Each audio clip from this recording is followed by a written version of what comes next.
Previous class में हम लोगों ने एमओटी पढ़ा था। अभी क्या करते हैं, उसी का ही एमओटी का सेकंड वाला टर्म है बॉन्ड ऑर्डर। इलेक्ट्रॉनिक कन्फिग्रेशन निकालने के बाद ही हम बॉन्ड ऑर्डर निकाल सकते हैं। तो बॉन्ड ऑर्डर का मतलब क्या होगा, हाफ करना है किसका, नंबर ऑफ बॉन्डिंग, एन का मतलब होता है number of electrons in the bonding orbitals, minus number of electrons in the anti bonding, ए मतलब एंटी बॉन्डिंग। इतने बॉन्डिंग में इलेक्ट्रॉन्स है उसको जोड़ देंगे, उसमें से एंटी बॉन्डिंग को माइनस करेंगे, फिर उसको जब हाफ करेंगे तो वो क्या आएगा हमारा बॉन्ड ऑर्डर। वो ये बताएगा कि जब एटम और एटम मिलेंगे, दोनों में जब बॉन्ड बनेंगे तो उनका बॉन्ड कितने बॉन्ड बन रहे हैं। यानी अगर बॉन्ड ऑर्डर आया है 1, इसका मतलब है कि उसमें 1 बॉन्ड होगा। वो नेचर बताएगा कैसा बॉन्ड होगा। अभी देखो, नंबर ऑफ बॉन्डिंग इलेक्ट्रॉन्स अगर ज़्यादा है एंटी बॉन्डिंग से, तब क्या हुआ, बॉन्डिंग डोमिनेट कर गया एंटी बॉन्डिंग से। एंटी बॉन्डिंग अनस्टेबल करता है मॉलिक्यूल को और बॉन्डिंग स्टेबल करता है। जैसे ही बॉन्डिंग वाला ज़्यादा आया तो क्या होगा, बॉन्ड ऑर्डर हमारा पॉजिटिव हो जाएगा। N B minus N A था तो क्या हुआ, bond order will be positive. Positive से हम क्या बोल देंगे, जो मॉलिक्यूल बना है वो क्या है, स्टेबल है। एंटी बॉन्डिंग ज़्यादा हो गया बॉन्डिंग से तो क्या होगा, हमारा बॉन्ड ऑर्डर आ जाएगा नेगेटिव, क्योंकि माइनस कर रहे हैं, दोनों बराबर है तो बॉन्ड ऑर्डर आया हमारा 0। 0 और नेगेटिव के केस में क्या हो जाएगा, अगर मॉलिक्यूल बना, वैसे तो बनेगा नहीं, अगर बोला गया है कि बताओ कि इसका बॉन्ड ऑर्डर 0 है या नेगेटिव है, तो आप क्या बोलेंगे, वो अनस्टेबल मॉलिक्यूल है। अगर अनस्टेबल है इसका मतलब है कि वो एग्जिस्ट नहीं करता, डज नॉट एग्जिस्ट, एग्जिस्ट नहीं करेगा। ठीक है, एक एक करके देख लेते हैं। फर्स्ट केस लिया हमने हाइड्रोजन। हाइड्रोजन में कितने इलेक्ट्रॉन्स होते हैं, 2। तो क्या कन्फिग्रेशन होगा, सिग्मा 1s2। तो बॉन्डिंग में है 2 इलेक्ट्रॉन्स और एंटी बॉन्डिंग में कितने हैं, 0/2। क्या आ गया इसका, हमारा बॉन्ड ऑर्डर आ गया 1। तो इसका मतलब है कि हाइड्रोजन और एक हाइड्रोजन, ये एक हाइड्रोजन का एटम, ये एक हाइड्रोजन का एटम, उसके बीच में कितने बॉन्ड है, सिंगल बॉन्ड है। बॉन्ड ऑर्डर क्या बता देगा, सिंगल बॉन्ड। हीलियम का मॉलिक्यूल है तो 2 हीलियम में इलेक्ट्रॉन्स काउंट करेंगे, एक में होगा 2 और यहाँ पे 2 हीलियम मतलब 4। तो sigma 1s2 and sigma star, star मतलब एंटी बॉन्डिंग का ऑर्बिटल है, 4 थे तो 2 बॉन्डिंग में गए, 2 एंटी बॉन्डिंग में गए, तो कितना आ जाएगा, बॉन्डिंग में 2 एंटी बॉन्डिंग में 2, क्या किया इस आया 0। इसका मतलब है एक हीलियम और दूसरे हीलियम के बीच में कितने बॉन्ड्स हैं, कितना, 1 आया था तो 1 बॉन्ड, 0 का मतलब कोई बॉन्ड ही नहीं है, 0 बॉन्ड। तो 0 बॉन्ड का मतलब ये मॉलिक्यूल बनेगा ही नहीं, क्या रहेंगे, अलग अलग रहेंगे, तो molecule does not exist. Molecule का मतलब वो कंबाइन होना, कंबाइन होने के लिए एटलीस्ट एक बॉन्ड तो होना चाहिए, बॉन्ड है ही नहीं तो वो एग्जिस्ट नहीं करेगा।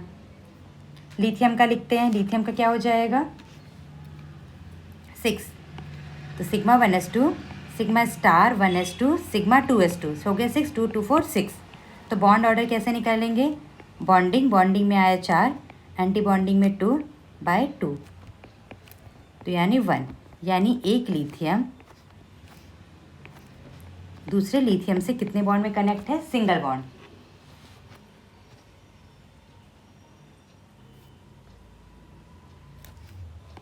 ओके, अब लेते हैं Be2। Be2 में कितना हो जाएगा, Be2 में हमारे को भरने हैं 8। तो sigma 1s2 sigma star 1s2 और क्या हो जाएगा, sigma star 2s2। Bond order, bonding minus anti bonding.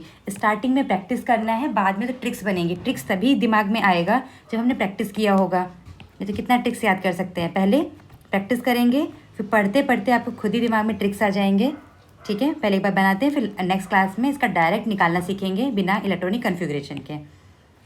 तो बॉन्ड ऑर्डर, बॉन्डिंग में है 4, ये रहा बॉन्डिंग, ये है बॉन्डिंग। जहाँ पे भी सिग्मा सिग्मा है वो बॉन्डिंग है, स्टार का मतलब होता है एंटी बॉन्डिंग। यहाँ पे पाई आया ही नहीं है, पाई वाले ऑर्बिटल्स खाली हैं, 4 बॉन्डिंग में 4 एंटी बॉन्डिंग में, इसका मतलब 0। तो क्या बोलेंगे, ये मॉलिक्यूल अनस्टेबल है, ये एग्जिस्ट ही नहीं करेगा। अगर बोला जाए Be2 एग्जिस्ट नहीं करता तो अब क्या रीज़न देंगे? इसका बॉन्ड ऑर्डर 0 है, इसीलिए ये एग्जिस्ट नहीं करता, डज नॉट एग्जिस्ट। C2 के केस में जब इसका इलेक्ट्रॉनिक कन्फिग्रेशन लिखेंगे तो इलेक्ट्रॉन कितने हैं? 12, 2 तो 4, 5, 6, 7, 8, 12 है यानी 14 से कम है, तो 14 से कम वाले में sp मिक्सिंग की वजह से सिग्मा वाला ऊपर आ जाएगा इनके, तो यानी इसमें हो गए हमारे 12। काउंट करेंगे कितने बॉन्डिंग में इलेक्ट्रॉन्स हैं? 2 to 4, 5, 6, 7, 8 है। एंटी बॉन्डिंग में ये एंटी बॉन्डिंग, ये एंटी बॉन्डिंग, 4/2, तो क्या हो गया इसका आंसर? 2। यानी एक कार्बन और दूसरे कार्बन के बीच में कितना बॉन्ड है? 2 बॉन्ड है। ये सारे तो कैंसिल हो गए, सिर्फ ये बचा है, तो 2 पाई बॉन्ड है। क्लियर? और N2 वाले में डायरेक्टली लिख ही देते हैं, पूरा कन्फिग्रेशन तो प्रीवियस क्लास में लिखा था। N2 का स्ट्रक्चर बनाएंगे तो कैसा होगा? ऐसा। तो कितने बॉन्ड आ रहे हैं इसमें? 3, तो इसका बॉन्ड ऑर्डर क्या लिख देंगे हम डायरेक्टली? 3। O2 का स्ट्रक्चर याद करें, उस वाले फॉर्मूले से भी निकालेंगे, वहाँ से आप निकालें और यहाँ से मैच करें। क्या O2 का बॉन्ड ऑर्डर 2 आ रहा है? F2 में, सॉरी ये इधर आएगा, F2 के केस में बॉन्ड ऑर्डर कितना होगा? 1। अब डायरेक्टली भी इसको हम याद भी कर सकते हैं, जितने बॉन्ड होंगे उतना ही बॉन्ड ऑर्डर होगा। तो कैसा नेचर आया? 1 का मतलब इसके बीच में कैसे बॉन्ड है? ट्रिपल बॉन्ड है, इसके बीच में डबल बॉन्ड और यहाँ पे सिंगल बॉन्ड।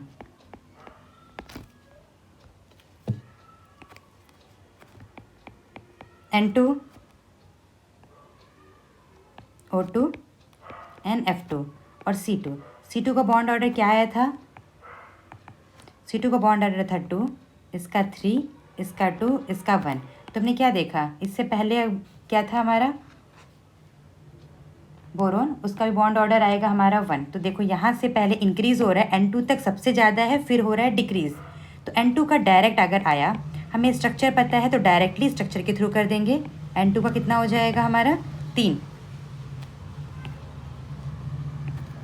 इसके इलेक्ट्रॉन्स कितने होते हैं N2 में? 14, ऑक्सीजन में 16, इसमें 18 और यहाँ पे 12। तो डायरेक्टली आपको बॉन्ड ऑर्डर ऐसे ही निकालना है। अगर सब्जेक्टिव पेपर है तो पूरा लिख के ही सॉल्व करेंगे, अगर सब्जेक्टिव नहीं है तो ये वाला यूज़ कर सकते हैं, ये ट्रिक। अगर मैंने बोला कि बताओ O2+ का, O2+ में कितने इलेक्ट्रॉन्स होंगे? O2+ में हमारे होंगे 15 इलेक्ट्रॉन्स। 14 वाले का बॉन्ड ऑर्डर 3 है, 16 का बॉन्ड ऑर्डर 2 है, तो यह बताओ 15 कहाँ होगा? इन दोनों के बीच में। 2 और 3 के बीच में कितना आएगा? 2.5। तो इसका डायरेक्टली क्या लिख सकते हैं? 2.5 बॉन्ड ऑर्डर। O2 2-। ऑक्सीजन के पास होते हैं 16 इलेक्ट्रॉन, 2 नेगेटिव का मतलब है 17, 18 हो गया। तो 18 का बॉन्ड ऑर्डर कितना है? 1। अगर मैंने बोला O2 2+ का बताना है आपको, O2 2+ मतलब 16 में से 2 इलेक्ट्रॉन गए, मतलब 14 का बॉन्ड ऑर्डर कितना है? 3। तो हम इसको डायरेक्टली भी लिख सकते हैं।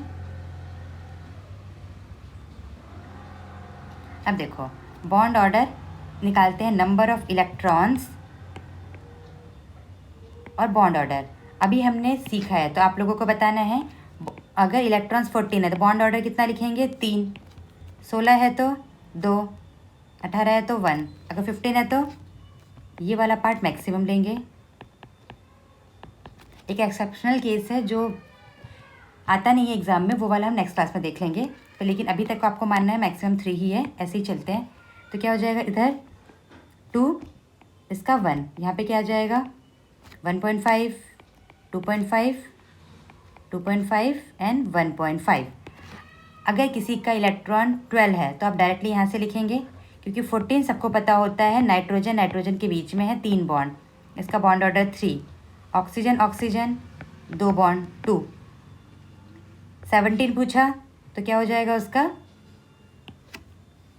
1.5। तो ये एग्जाम्पल आपके लिए।